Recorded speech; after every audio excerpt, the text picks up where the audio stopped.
You're listening to Scribble Talk, a podcast for bid and proposal professionals. My name is Bhaskar Sundram, and with my special co-host, Valerie Kessie, we will be sitting down with our industry veterans to share their stories, discuss their career, and learn how to make an impact in the industry. Today's guest is Mitch Boretz. Mitch has been managing proposals for engineering research and education at the University of California, Riverside since 1996. He helps faculty and researchers identify funding opportunities, develop pursuit plans, and write and submit winning proposals. He joined APMP in 1998 and became a fellow, one of only a handful from the non-profit sector in 2008. Wow. He has served on the APMP California board and its predecessor, Southern California chapter board, in many capacities over the years. And in 2010, he led an APMP task force on rich media, which sought to set standards for video and interactivity in proposals. Mitch's group manages approximately 600 proposals per year to government agencies, industry, and foundations, producing about $50 million per year in grant and contract awards. Wow. Mitch has a bachelor's degree in journalism from the University of Missouri and worked for about 12 years in newspapers, wow, before the transition to proposals. Interesting, Mitch. He's aiming to retire at the beginning of 2021. Aiming is the underscore, let's see, and is looking forward to working as a volunteer with small non-profit organization on their grant needs. Welcome, Mitch, to Scribble Talk. Great to have you with us. Thank you. Thank you for inviting me. Perfect, Mitch. Mitch, as you know, we always start from the very beginning. Let's talk about where were you born and your high school and education. Born in Los Angeles and grew up there. Went to Venice High School, which is a couple miles from the beach, and is maybe notable that in 1978, the movie Grease with John Travolta and Olivia Newton-John was shot there. Oh, wow. And is that where you did your university as well, or you moved to? No, I grew up in California, but I went to the University of Missouri, which is in the Midwest, for my journalism degree. And then lived in Florida for a couple of years after that before coming back to California. Wow. Was there any special reason, Mitch, that you chose Missouri for your journalism? They have a very well-known journalism school there, and it's a hard business to get into. So I thought, well, you're only going to do it once, so do the best. And that was my first time outside California too, was when I went to college. So started to see the world. It was hard, but it was worth it. That's brilliant. And so you continued to be part of the university after that, or did you had any other job in between? No, after graduation, I worked in newspapers, first in Florida and then back here in Los Angeles. I live near Los Angeles now. The newspaper industry was quite different in the 1980s than it is today, and it became pretty clear reasonably early in my career that this was an industry on its way down. So I had worked for a trade publication that covered automotive technology and really got interested in that. And this was just about the time California put in the first mandates for zero emission vehicles and low emission vehicles. So there was a lot of grant money out there to be claimed by fleets and by utility companies. And through some people I knew, managed to get into grant writing based on that. So I did it helping a consulting company one year, and the next year that consultant was so busy that she really didn't want the work. So she pretty much handed them all to me, and I became a consultant. So that's how I got into proposals and grants. Wow, you have been with the University of California, Riverside since 1996. Mitch, you would have seen so much happening in these 25 years. Is there any interesting memories? Yes. Anything you would like to share? Well, I mean, it's an interesting place to work. I mean, what we do is research mainly and education. So every proposal is different. It's not like we have the same 7 things to sell and we just pull a proposal off the shelf.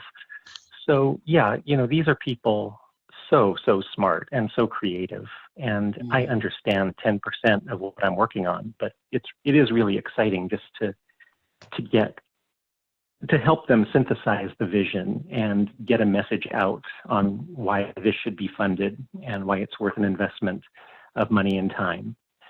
So yeah, I mean, there's just unbelievable things that they work on. It's really exciting, really interesting every day. Like, can you give us a feel for how a grant tender is different to normal tender, or similarities and differences? Mitch, it will be interesting. Sure. I can't remember which conference, but I did a presentation at one of the APMP conferences called, "Oh, you write grants," like it's something different. And it's different, but it's more the same than different. So a contract is money for product or money for service. Here's $500, paint my living room. A grant is supposed to serve some public purpose beyond just getting something done.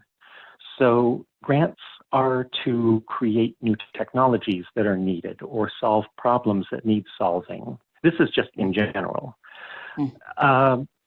So you have different granting agencies too. We do quite a lot with the National Science Foundation in the US, and NSF's mission really is just science for science's sake. You go there because you don't know what you're going to find. And there are a lot of what are called mission agencies as well. US Department of Agriculture's mission is enough food and fiber for our needs. Department of Defense obviously is, defending the country and its interests. These are very broadly defined. For example, one example I give when I talk about getting your message right is USDA, which, like I said, their Department of Agriculture, their mission is food and fiber, but they fund a lot of rural development. They made grants in, 4 or 5 years ago to a small town in Pennsylvania to renovate its movie theater. And why did they do that? Because if the small town has a movie theater, people will continue to live there. And if they continue to live there, they will continue to farm. And if they don't have a movie theater, then the people will move away and there'll be less potatoes in the world. And that's bad for our food and fiber needs. So you really have to understand the mission and how it's applied, and then figure out how to take your clever idea and match it to that mission. Does that make sense? Was that too oblique? No, I mean, like you made it sound so simple, Mitch, but I'm sure it's not that simple. So that's brilliant. Oh no. So non-profit sector bidding, that's another variant in bidding, isn't it? When you are bidding as a commercial organization to federal or commercial business, that's different. Do you find any differences in the way non-profit organization tender for projects as well, or is it more or less the same? Oh no. My impression, and you got to remember, I've spent my whole proposal career in the nonprofit sector. I really feel like I work for 120 small companies rather than one university. And I look at my friends over in aerospace and I wish I could enforce even what software we're using to write the proposal. Academic freedom is defined very broadly, and I can't even get them all to use Microsoft Word. So we have different platforms and different everythings. So I look at industry and think, well, they really, the proposal manager really is the boss there. And here I feel like I'm trying to steer from behind, and it's definitely challenging. And the other thing is that in general, what I consider a large proposal and what some of my friends in industry consider a large proposal are very different. And we were doing backflips this month over a $7 million award, which is the biggest award of the year by far. So, there are some people who they don't qualify $7 million awards because they're too small. So it's just where you are and what you do. And even me, I sit here and I work in the College of Engineering. And for us, $100,000 is kind of the low end. Across campus who work in the humanities, they do backflips when they get $30,000 grants. So it's just a matter of where you are and what sector you're in. Wow. Because you are the very first guest from the university background who are doing this tender. I mean, I'm super curious. So do you have to have an engineering background and specialize in engineering type of expertise to tender for this? Or you can be a generalist and then you can use resources elsewhere? Mitch, how do you approach? Right. No, there's no way you're going to know it all. I had for a while a chemical engineer working for me who was terrific, but hand her a proposal from the electrical engineering department and she doesn't know any more about it than I do, with my bachelor's degree in journalism. So no, what you have to do is understand it well enough to know what they're driving at, understand the sponsor, you would call them the customer, I call them the sponsor, understand the sponsor's priorities well enough to know how this fits with that and connect the two. Because the most common problem, I guess is a fair word, I see in proposals is the professor writes about what the professor is interested in. And I just keep pulling them back, write about what the sponsor is interested in. The person holding the checkbook gets to decide what the agenda is. So you just keep pulling them back to that. Okay, here's your great idea, but how does it fit here? We get 12 points in this section. Does this answer assure us of getting all 12 points, or are you leaving things out? And I don't even necessarily say, oh, you left something out. I say, I'm not comfortable that what we have here is going to get the full 12 points. So no, it's a proposal professional is a proposal professional, I think. And this is a little different in style and in approach, but it's the same principles. And no, you don't, I think I might command a bit more respect from my constituency if I were an engineer, but 24 years of experience speaks to something too. So they trust me. And the other thing is that in the US, this is not going to be quite the correct number, but it's right.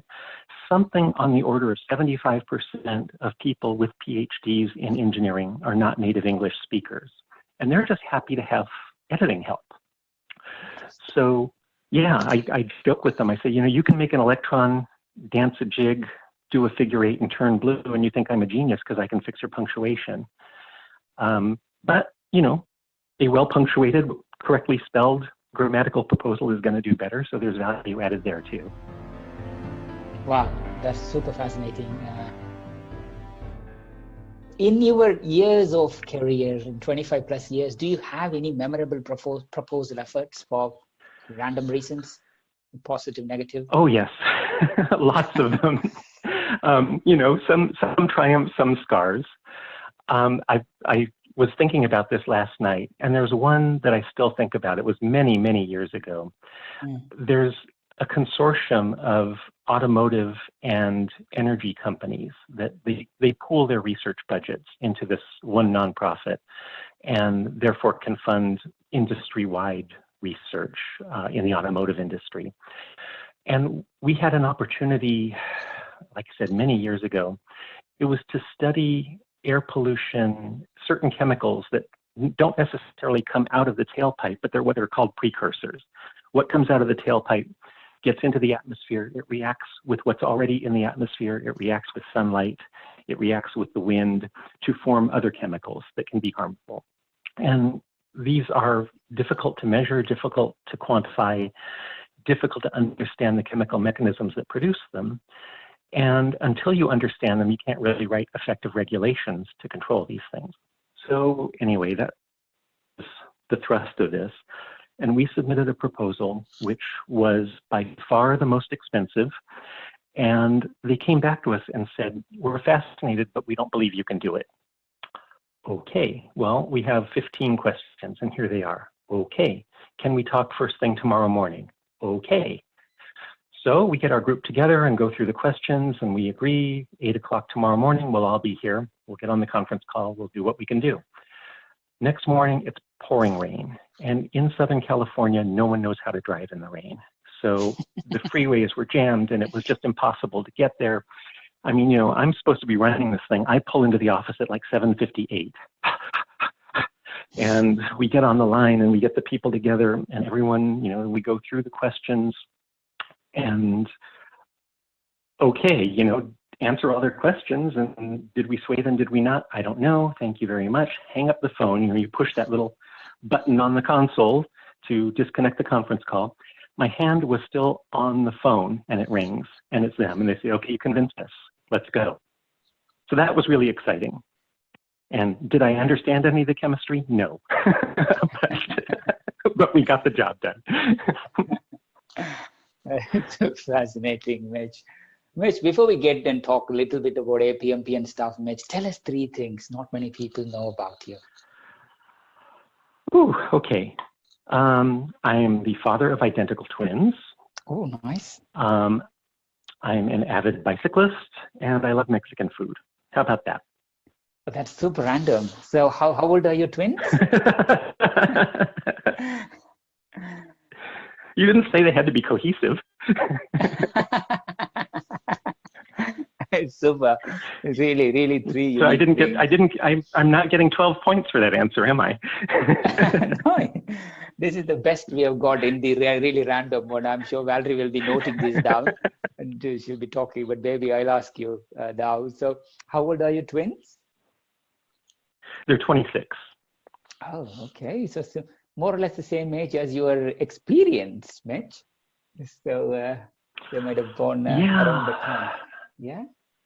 Yeah, I started at the university 2 days after my sister's wedding, and they were the flower girls in my sister's wedding. So yeah, that was up north, and we raced back that Sunday, and I started that Monday at my new job. That's beautiful. And yeah, cyclist. So do you cycle to work, or do you cycle hobby? Well, no, I walk across the hall to work these days. You know, California is still basically shut down. No, I live near, kind of at the foot of the mountains. And so on ambitious days, I just ride up the mountain until I've gone as far as I can go and then coast home. And on other days, I will go along the base of the mountains, where you can go 20 miles easily, you know, because you're not going up and down hills. So no, I'm a weekend warrior. I'm not like a real hardcore bicyclist. It's just a nice way to get out, and that's 2 hours where the phone's not ringing and you don't have access to email, and you just get to decompress. That's cool. And Mexican food, I think that's the closest spicy food that I can get. Oh. How is there any particular food that you like in Mexican, or anything? Oh, you know, I grew up in LA, and so we had Mexican food everywhere. And when I went to Missouri and then even to Florida, it was in those days kind of a Mexican food wasteland. So really missed it. And yeah, I guess I'm on a quest for the perfect chili relleno, which is a stuffed green chili. Right. And there are some good ones, and there are a lot of bad ones. So, you know, you see a place, all right, got to try the chili relleno there. Chili relleno. Okay, that's interesting. In addition to working for nonprofit, bringing grants, you also became a member of APMP way back, Mitch. So, so what brought you into APMP? Like 1998 is very early.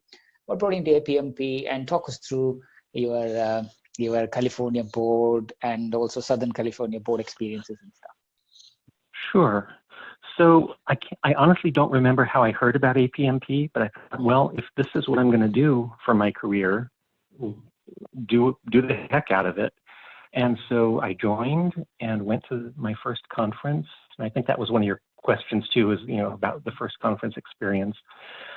And honestly, at that first conference, I was stunned at how sophisticated large companies' approaches are, because where I was, it was just me, you know, getting the stuff together, getting the signatures, editing and helping with the writing, and, you know, make the copies and get it to FedEx.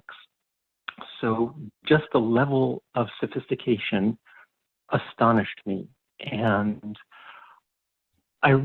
well, 2 things. One is I realized, yeah, these are people doing $100 million proposals with a team of 200. But the principles are the same. There are things I can bring back and do in my small shop. 2, you know, and also, you know, yes, they're doing contracts, I'm doing grants. But again, the salesmanship is the same, and the best practices are the best practices. 2, though, was I was just afraid to even open my mouth at that first one. I thought, if they know what an imposter I am, they're going to kick me out of here. But I'll say, too, that the first one, must have been 98. It was Albuquerque. And the very first session I went to, I think, was called Competitive Advantage in the Cost Volume. And I sat there, like I said, stunned, and still do things in our cost volumes that I learned at that session. So it's like, wow, I'm sold. These people really get it. And there's so much I can learn here. And not long after that, they restarted the Southern California chapter, and I got involved. You know, I think our board terms were 2 years, and I got on the board and joked a couple of years ago that, yeah, I'm in year 20 of my 2-year term. But I've actually been off the board now for a couple of years. We've got some good young people who are coming up and taking the place of us old people, which I think is great. And it's, like I said, it's just so exciting. You're always learning things, and some of them are simply just too big league for us to ever apply. And some of them you kind of like wish, it's like, oh man, I wish I could get my people to do that because we'd win more. But there's this balance between your organization's culture and the best practices out there. So you do what you can with that. And the other thing I'll say about kind of my activism in APMP is, I guess it's 3 or 4 years now, APMP has been doing the 40 under 40 recognitions, yes. Yep. Which I think is a brilliant idea. I don't know whose idea it was, but I love it. And I am 4 for 4 in 40 under 40 nominations. I've nominated 4 people and all 4 of them got it. So I'm real pleased about that. That's brilliant, because me and Valerie, we are part of 40 under 40 as well. Oh, all right. Yeah, but I can't say that too long, Mitch. In 3 days' time, I'll actually become 40 years old. So I've just finished it. Yeah, that's it. Just made it. I got it in 2017. But yeah, I know that's brilliant. But you were also made APMP fellow, Mitch. You know, like very, very early as well. You know, so can you share your memories of that as well? All I'll say is it was easier then. I think they made people fellows then either for their contributions to the industry or their contributions to APMP. I think I was more recognized for my contributions to APMP, you know, just helping get the chapter started and successful. Because again, you look at the people out there and what they're doing, I don't think I'm necessarily in their league. So yeah, I'll take the title quite proudly, but you know, if you get all the fellows together in the room, I'll probably be toward the back, not saying much. Perfect. So that's it. We talked about your early life, career, and also APMP. So over to Valerie, who will be talking to you maybe 1 or 2 about your hobbies that you mentioned, plus let's do the nutters round, the random rapid fire questions round. All right.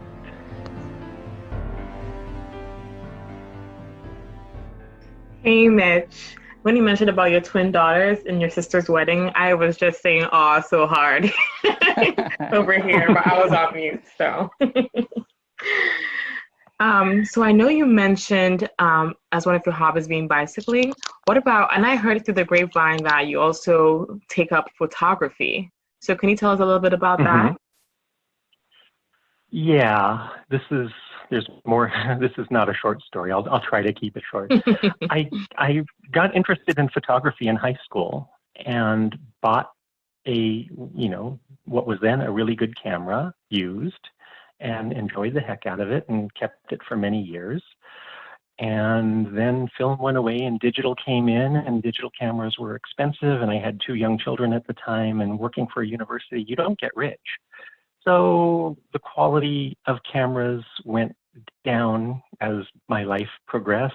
And of course, now you're taking snapshots of kids, not composing photographs of things that are interesting. And so, had a point and shoot for many years. And now that I'm getting ready to retire again, I thought, okay, I want a good camera again. And so actually the very end of 2019, bought a good camera and took a look at it and it's like, okay, In the 1970s, there were 3 settings, and now there are 300 settings. Wow. So my goal is to actually know how to use this thing by the time I retire, and I'm getting there. I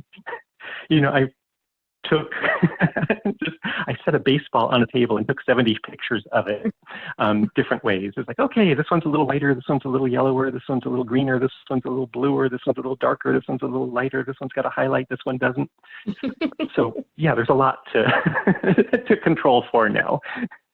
But yeah, I guess I was like have been the semi-official photographer of the APMP California events, and it's fun. I really enjoy it. Oh, that's fun. That's really fun. My sister is actually a professional photographer out there in California, and she loves it. She loves it. Yeah, if you're good at it, it's really exciting, and maybe I'll get good at it. She says it's really time consuming, so I think you would definitely not feel like you've retired. So now I've got bifocal, so it's like, where do you put your eye on the eyepiece? Is that in focus or not? Well, the camera's focusing anyway. Let it worry about it. Oh my! You have so much to relearn now. Yep.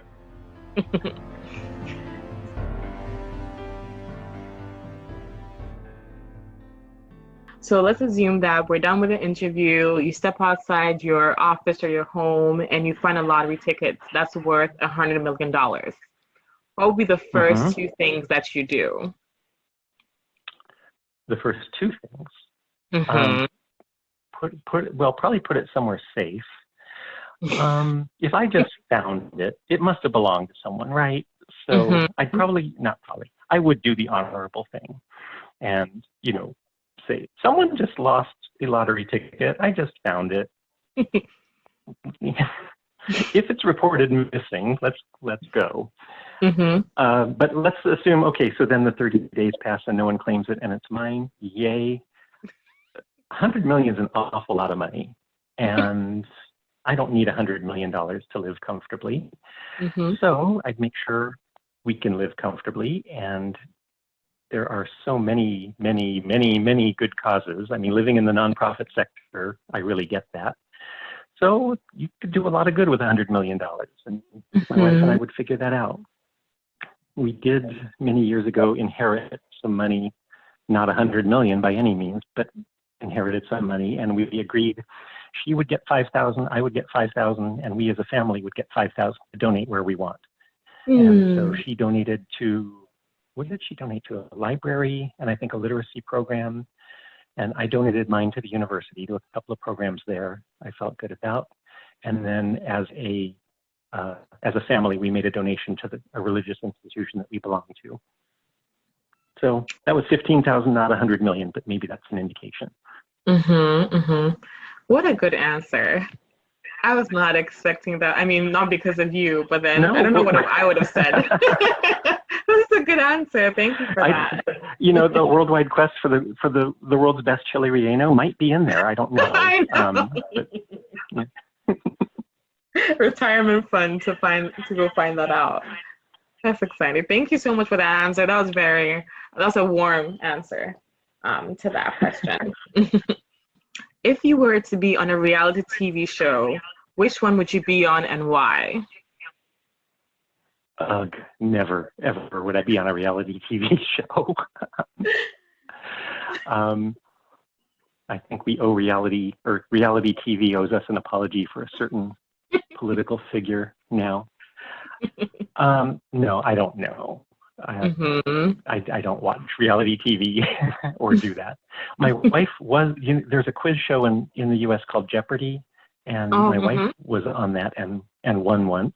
She was a one-day winner about 10 years ago. That was something she always wanted to do, and she had a lot of fun with it. So that's as close as I'll get to an answer on that one. See, now you found the really, really boring Mitch. There's stuff to talk about in my career, but talking about me, nah. Blah. Actually, for the first time, I think yesterday or 2 days ago, I watched the show The Weakest Link. I'm not so sure if that's something that your wife enjoys watching. It's like a trivia show as well. Oh, no, like I said, she watches Jeopardy. I watch baseball. TV's off the rest of the time. So if you were stranded on a desert island, what are the 3 items that you would take with you?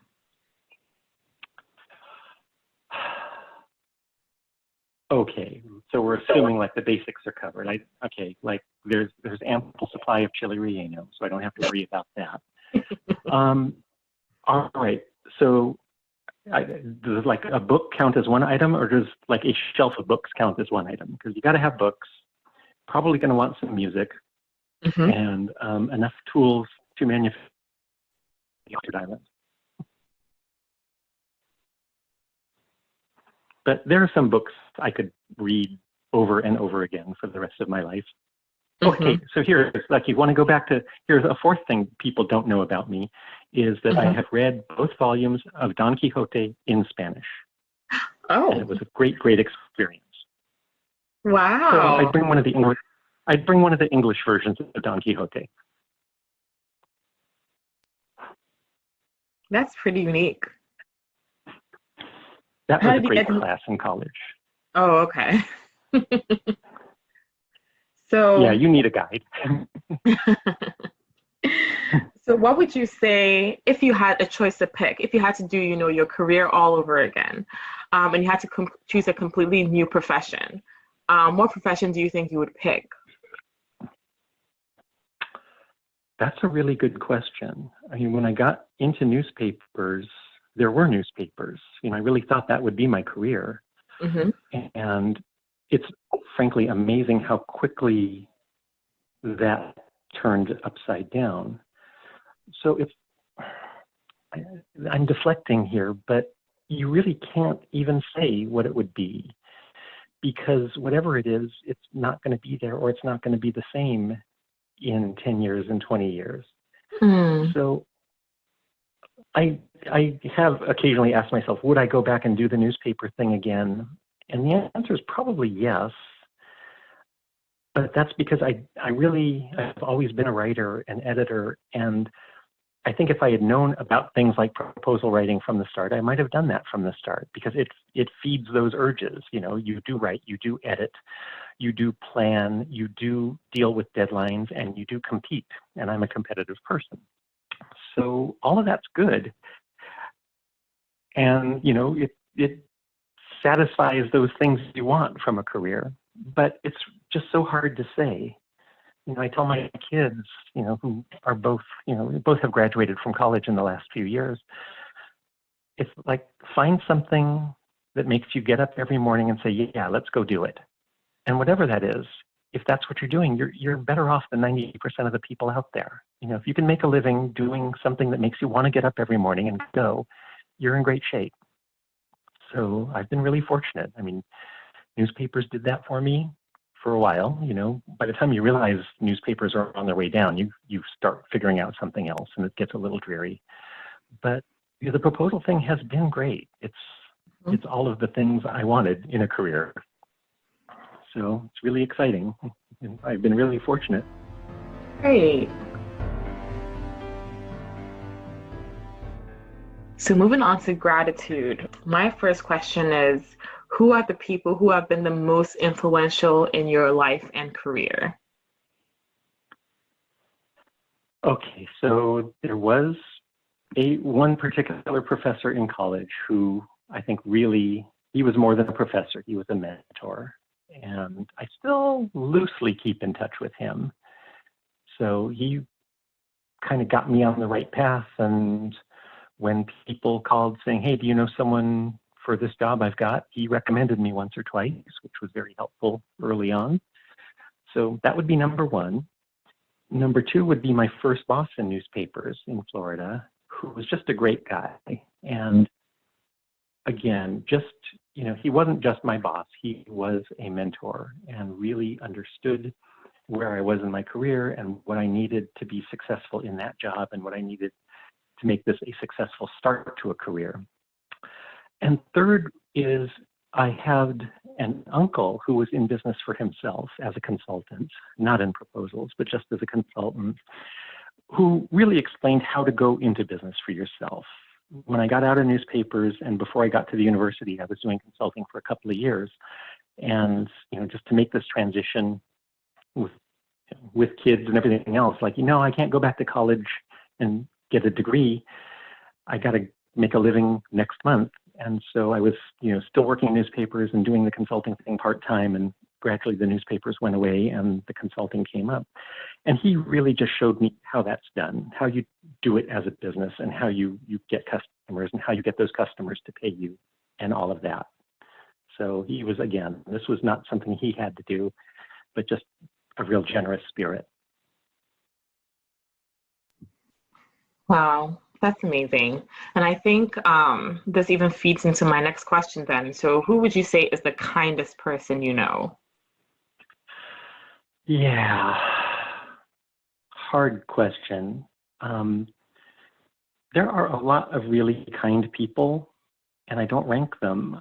And I really think this year, with all the pressures from COVID, you're seeing, at least at the interpersonal level, a lot more kindness, people just being better to each other. So I don't have a kindest person list, and I don't have a number one on that list, just because every day I'm dealing with people who are under pressure at home and at work and everything else. And, they do their work with grace, and they behave toward other people the way you would want them to behave toward other people, and the way I hope I behave toward other people. So I feel like every day I come into contact with kind people, and that's great. So yeah, I wish I could say, okay, this person just, light years ahead of everyone else, but it's, I guess, a little quieter and more local than that. And that's a bad answer, but I just don't have a better one. Oh, definitely not a bad answer. It definitely makes sense. I think these times have really shown us a lot on different aspects. So I think that answer is perfect. So my last question under gratitude is, what is the best piece of advice you've received, and whom did you receive that advice from? That's also complicated, because I think by this age, the advice, it's not like individual things. It's sort of more of an alloy. You've gotten some great advice and here and great advice there, and it all kind of melts together into an approach. So it's not really from a person, it's from a religious tradition. In English, it's called the arranged table. And what it means is the world gives you the rules, but it's up to you to apply the rules to your life in a way that makes sense and in a way that works for you. And as you grow up, you kind of realize how that works. Here are the rules, and you think you have to follow them, but what about this and what about this? And over time, you build up the confidence and maturity to live what you consider to be an ethical and meaningful life, to adhere to the traditions that make sense to you and make peace with the traditions that don't make sense to you in whatever way it is. And I think once you realize that is an approach, you're in a healthy space, and you're a functioning, good human being. So that's, like I said, that didn't come from a person, it came from a cultural tradition, but I think that's probably the best advice for framing your life that I ever got. Oh, wow, that's really impactful. Thank you for sharing that. That's definitely really impactful. Well, good.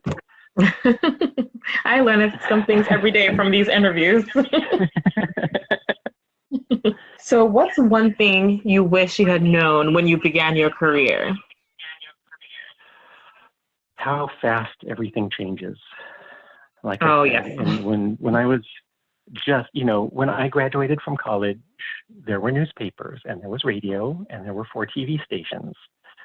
And cable was just being invented, and computers did exist, but no one you knew had one.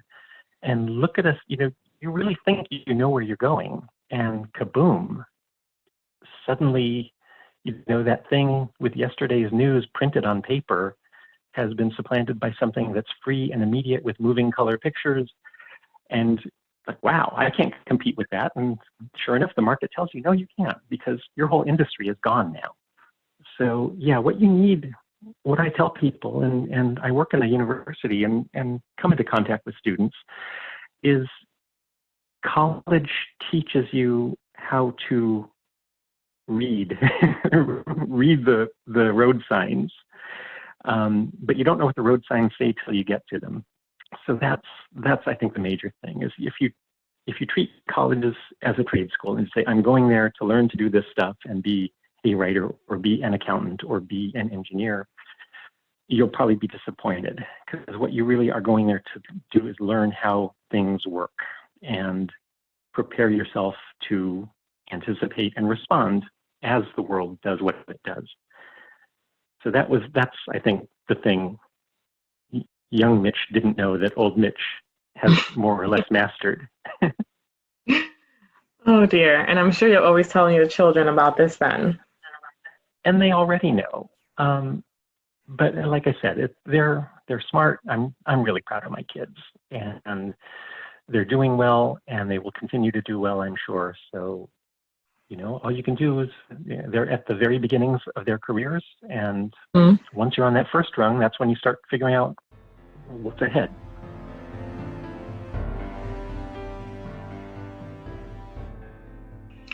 So my last question for you is, so what advice would you give someone wanting to pursue a career such as yours? Well, do it. There's lots of opportunities. Within, you know, the career path, there's so many individual things. And again, this is a level of sophistication that you learn from APMP. You know, in a small shop, you do everything. In a big shop, you do fewer things better. What works for you? And I think part of it might just be observe and see what gets you excited and what makes you happy. And again, what makes you get up every morning saying, yeah, I want to go do that, and then go do that. It's been, this is an aside, but in my office, in the past 3 years, we have had 4 interns. 2 of them didn't know what proposal writing was when they started and decided to go into careers in proposal writing. So that was kind of exciting and gratifying. And one of them is actually an APMP member now. So he's been doing it, he's in his 3rd year since college as a proposal professional. And the other one literally just accepted a job yesterday doing this. So I guess I can serve it as an example to some extent and do things like 40 under 40. Say, okay, you know, here's what they're looking for. They're looking for someone who's really into the career with both feet and someone who really understands the value of APMP. And what can we say about you that ticks these buttons and gets you on that path? And Bhaskar, I'm sure you know what I'm talking about there. So I think people want to be told to trust themselves, and I tell them that, you know, be smart about it, but trust yourself. This is not, oh, I want to go be a singer or I want to go be a professional wrestler. This is, I want to be a proposal person, and there are lots of jobs for capable proposal people. Mm-hmm. And one thing that I've definitely, my kid said I wanted to be a singer or a wrestler, that might be a different conversation. One thing that I've definitely found interesting about the industry and also joining APMP is that, you know, people come from so many different other industries before they become, you know, proposal professionals. Like, for example, like I was into environmental science, and I met like a couple other people who had, you know, masters in mathematics, and now they're proposal professionals. So there definitely is that ability to like jump into this industry, whether it's now or, you know, in the future. Exactly. There's just so many pathways, and you don't know what the opportunities are going to be or what makes sense for you short term or long term. And that's one of the great things about this. I mean, like I said, I had someone with a PhD in chemical engineering working for me, and I had someone majoring in dance working for me. And they were very, very different, but they were both able to get the same work done at a very high level. So, yeah, you're absolutely right. Wow, that's amazing. So Mitch, is there any part of your life or career that we might have missed that you might want to share with our listeners? Probably not. I joke, people, the little bio that Oscar read at the beginning, sometimes I will put joke things in there just to see if they catch them. So it's like, second baseman for the Cleveland Indians. No, I never was second baseman for the Cleveland Indians, but sometimes I claim it just to see if anyone's paying attention. And in fact, I want that in my eulogy, that I was second baseman for the Cleveland Indians. But no, APMP has been a really important part of what I consider to have been a successful career, and I'm grateful for APMP. I'm grateful for the opportunities I had, and I can't imagine why anyone would listen to this whole hour, because there's not very much to share. But that's kind of your problem, is to make this sound interesting. Oh. But no, I think this has been fun, and it was interesting preparing for it, thinking about some of these questions, even though I came up empty on some of them. So no, I think we're there. Great. Well, it was definitely great having you, Mitch. And thank you so much for your time this early morning for you. It's definitely been a privilege to have you with us at Scribble Talk, and I wish you all the good health and happiness, you and your family, of course. And please continue to inspire the bid and proposal industry, and stay safe and stay healthy. Well, thank you. You too, and Oscar. So yeah, this was a lot of fun. Thank you. Thank you. Thanks, Mitch. To our listeners, thank you so much for tuning in. Please visit batchuscribble.com/podcast to listen to this episode and check out any of our other previously recorded episodes. If you've enjoyed today's interview, don't forget to subscribe, review, and share the Scribble Talk podcast. We hope you'll check out our next episode, where we interview another industry expert and special guest. Until then, it's Ashley Kays, Pastor Sundram, signing off.